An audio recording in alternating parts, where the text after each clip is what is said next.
Occupy. Occupy.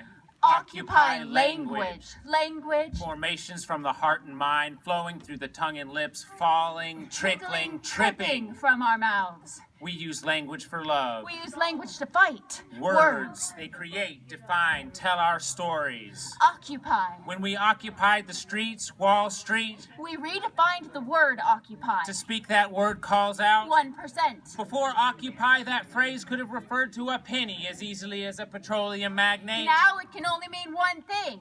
Occupy. We must continue to reclaim our language. We must continue to build the vocabulary of a movement that will tell a new story with new words, with new meanings. And with every act of dissent, we must seize as many words as we can from the pages of the old story and write them into the new glossary of change. Having reached the end of our old story, there are a few chapters left, but if this is The Hobbit, we are approaching the Battle of Five Armies. The fat part of this book is in my left hand. Having reached the end of our story, we're left wondering which book we'll read next. Those of us who find paper and pen at hand must help to write it. Our new story will start with new words. What are the words? Standing Rock gave us protectors. In our book, we propose default condition, hitman culture, sacred violence. In other books, we find pain body, hero narrative, imagined order, horizon of possibility.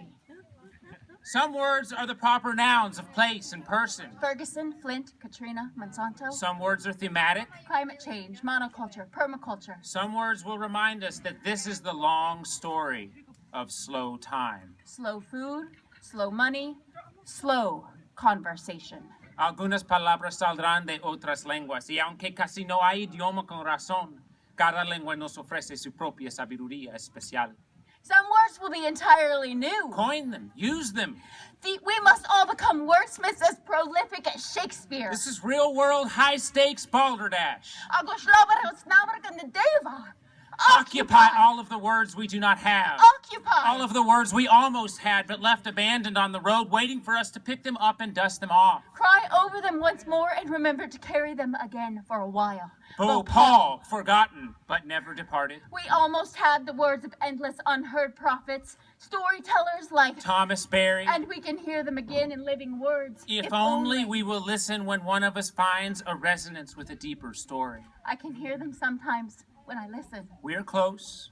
Pero ¿qué vamos a hacer con tantas palabras? The more I delve into the new stories, the more I understand the nature of our work. We are leaving the age of the engineer and entering the age of the storyteller.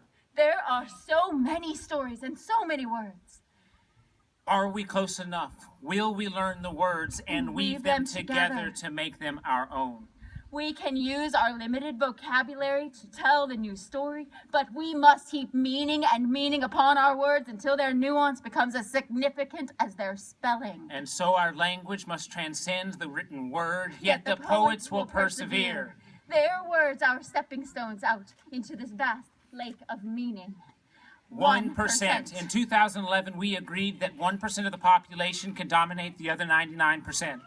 Who is the 1%? If 1% of the population can dominate the story of our current culture, then another 1% can write a new one. It cannot be one without the other. Who is the 1%? We propose, dear listeners, that it's you. We are the 1%. And the story of our current culture is not our story, and we will not read it, write it, hear it, or permit it to be told in our language. We are the 1%, and we will occupy a new story. A story whose foundation bears upon the solid earth, whose length is greater than its telling. Una historia cuyas palabras se hierven del estómago sin invitación y que se cuenta sin parar. Una onda que apenas se nota en el momento, pero que se pone tsunami sin advertencia. A language tsunami. Yeah!